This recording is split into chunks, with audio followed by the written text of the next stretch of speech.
Welcome, ladies, gentlemen, and lovely fellows of indeterminate gender, to Confessions of a Funeral Intern. That's me! This little interview is one in a series of discussions between myself, the interviewer, and a guest from my life, the interviewee. I will be your host, Rasputin. Please, my esteemed guests, introduce thyself to the 4 people tuning in. I was feeling inspired by Madame Curie, so it's a full name that we can use. And I'm also a funeral service student and intern. Hell yeah, Madame Curie. It is an honor to spend my ever-shortening time with you this afternoon. Before we get into today's episode, there are a few rules and considerations to observe. We will not be using our names, the names of our clients, associates, or even the names of affiliated businesses, such as universities, funeral homes, or other involved parties. The anonymous nature of this podcast is meant to protect myself and my guest, as well as embolden us to speak freely about our views.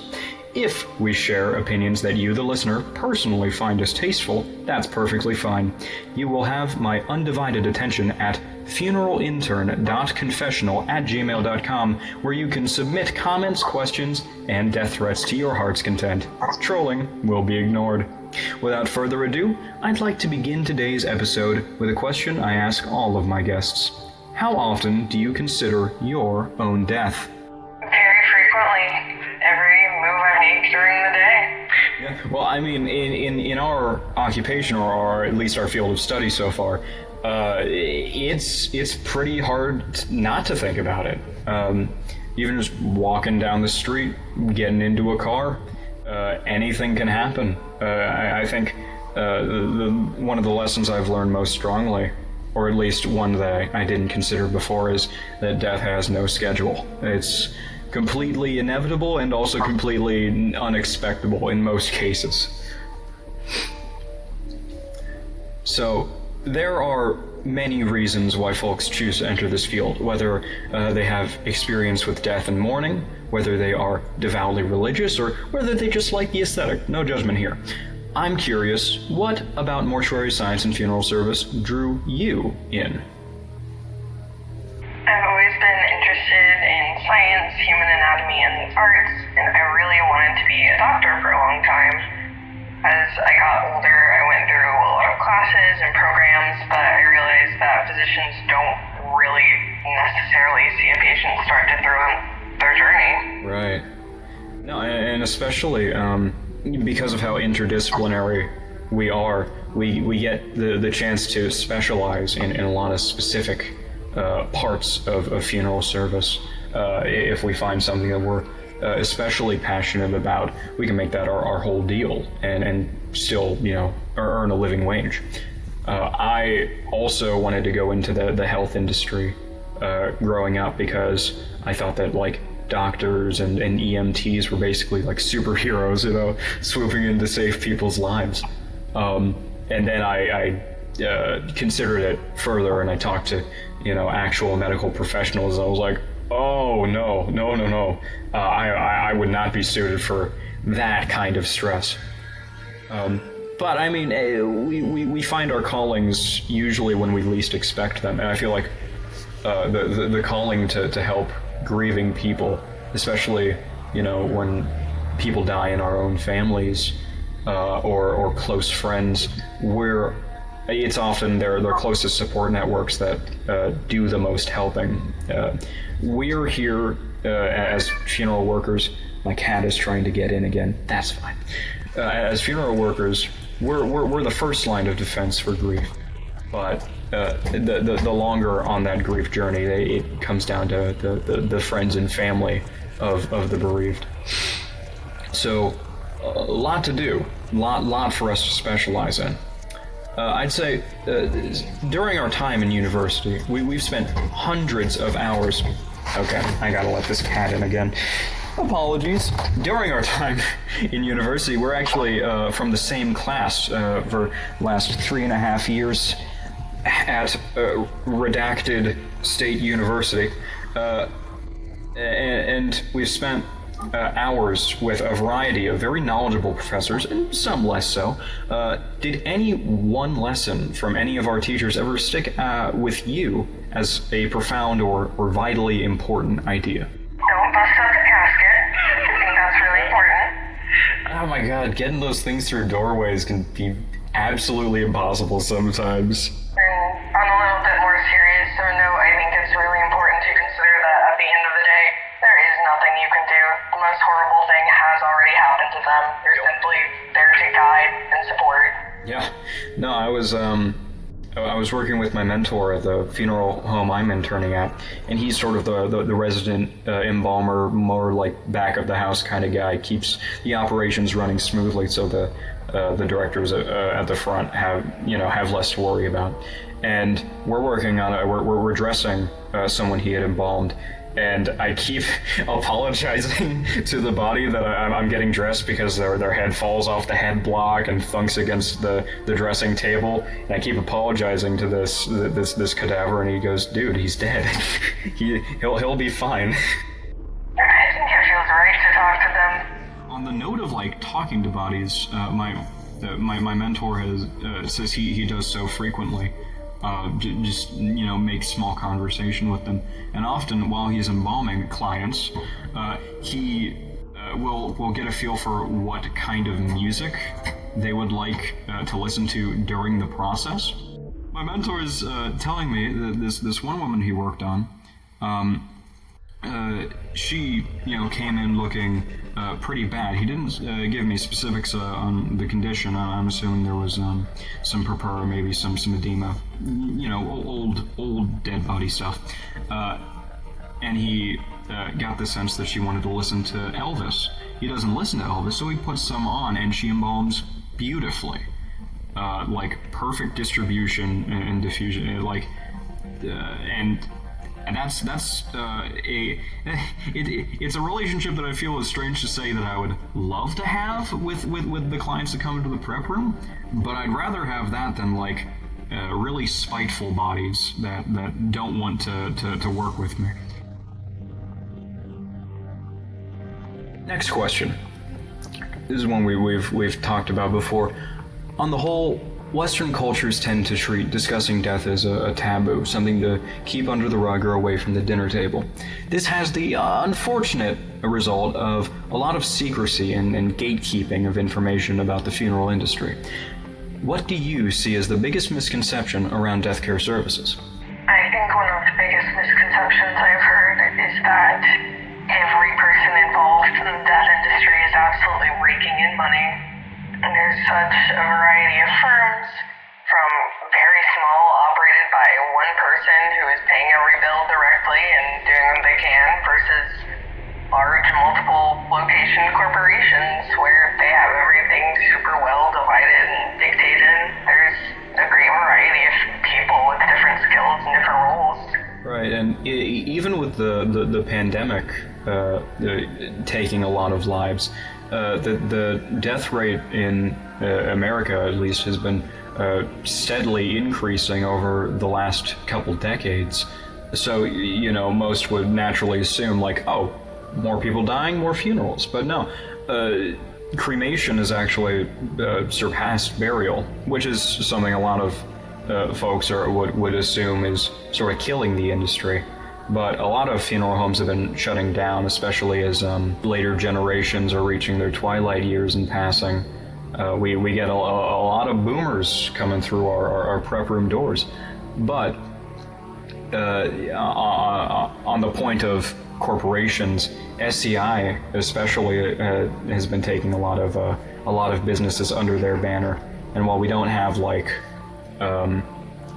a lot of transactions overall compared to other businesses, like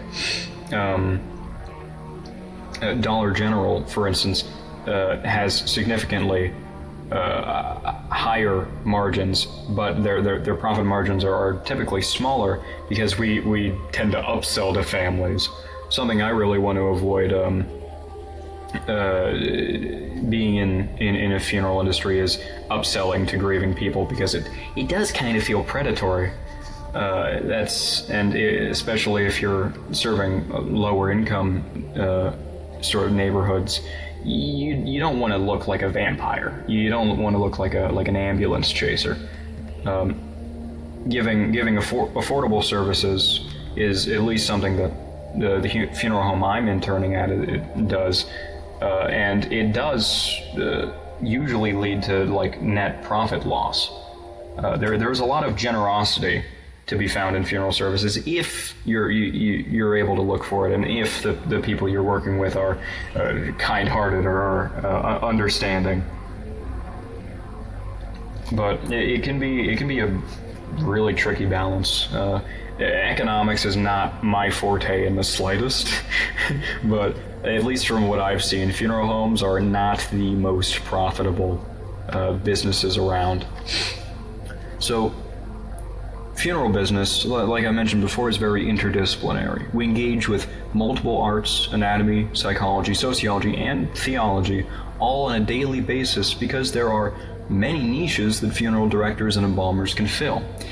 If you had to choose a specific role to play in any funeral home for the rest of your life, what would you choose to specialize in? I would want to work in a smaller funeral home where I get to have a lot of time in the prep room and refine a lot of skills there. I love the idea of viscerology and being an exceptionally good restorative artist. I think those skills are really important to gain. I think it'd be awesome. Yeah, and for the folks at home, deserology is the term used for death cosmetics, so makeup, hairstyling, all of that. And some funeral homes actually choose to hire hair and makeup professionals specifically to choose to hire outside help for that if their their embalmers aren't, if that isn't a skill in their wheelhouse. My mentor is actually really good at it, and he told me he never expected to be working hair and makeup, doing acrylic nails for some bodies, some families who are used to that look on their loved one. And it's really amazing to see, like, start to finish, getting the body back from a removal, working and embalming on it, and bringing it back to a very presentable and dignified state with, like, some of the barest tools, just trimming hair, using just a little bit of foundation. Depending on the case, it's impressive.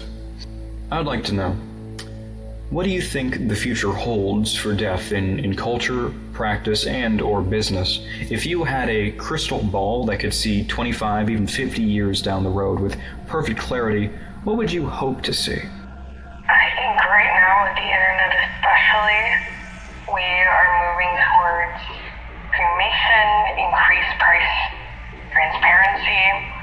A lot of families are losing patience again with the industry, especially with COVID. A bit of mental separation from the funeral service. It doesn't feel as necessary, and in my heart, I appreciate that to an extent. I really want people to be informed of all of their options in the future. I want green services to be readily available. I would love aquamation and derivation to be available. Everyone deserves that choice. Absolutely. And I feel like, especially with social media, or at least having a dedicated social media person in a funeral home, is going to be a really big step in connecting them to the local community. Because at present, and it has been the case for decades beforehand, people really only engage with funeral homes on an at-need basis. They're they're inevitable, and that you have to deal with them eventually, but people don't come to us unless they absolutely need us. So having at least a line of communication, or just a line of visibility beforehand, it adds familiarity. And this is less of a problem in, like, closer knit communities, I've noticed. My funeral home services a lot of Muslim families, and with the area being mostly Muslim, a lot of these families communicate with one another. We're held in very high standing because we treat those families really, really well. I say we like I've been part of them for longer than a week, but I've seen the funeral directors interact with these families, and even though none of them speak Arabic, it's still really heartening to see the goodwill they fostered. So if that were more of a rule for funeral homes in their communities in general, I feel like that would be huge. Yeah, the funeral home I'm interning at is actually, it's a very small town, and they're doing everything they can to stay engaged with the community in positive ways. They're sponsoring luncheons and events at schools, and everyone that comes in is already familiar with the funeral home layout, It's crucial that they do that to stay in high regard. Yeah, I feel like it's easy to forget that a funeral home is a social space as much as it is a business space. It's a place where families literally come together. Some who don't see each other often otherwise gather there, and being able to foster that love and that support in the communities, it's wonderful. Even under the worst circumstances. Absolutely. Yeah. So, to preface this next question, it does not need to pertain specifically to death or funerals, but it's a thought exercise I quite enjoy giving people regardless. If you could beam a single thought into the heads of every person on Earth, what would you tell 8 billion people all at once? I would want everyone to know that there's love in the world. I think it's really important to look for that good and purpose, even if it's not with, another person in a romantic sense. It can be with an activity, with the earth, with religion, what have you. And I think that that's a mentality that helps me, move forward and find purpose when we do face so much reminder of, life is short and grim, and we hear all these horrible stories, but there's still goodness. Yeah.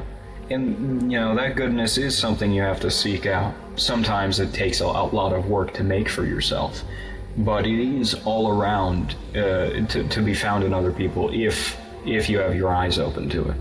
And I think death especially, in terms of love, death is what gives a lot of life's greatest joys meaning. The temporality of it, even the fragility of life itself, makes the moments of love and care and compassion just that much more impactful.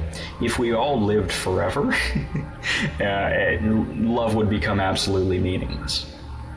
On that note, I'm happy to announce to you, our dear listeners, that we are roughly 17 minutes closer to our inevitable oblivion, and that we've shared those precious few hundred seconds together. I have one final question for you, Madame Curie. If you could choose when, where, and/or how you die, what are the conditions of your preferred demise? I think that I would like to pass from cancer. In bed, in sleep, holding the hand of a lover, fading to nothingness. I can picture it now. That's a finale I can get behind.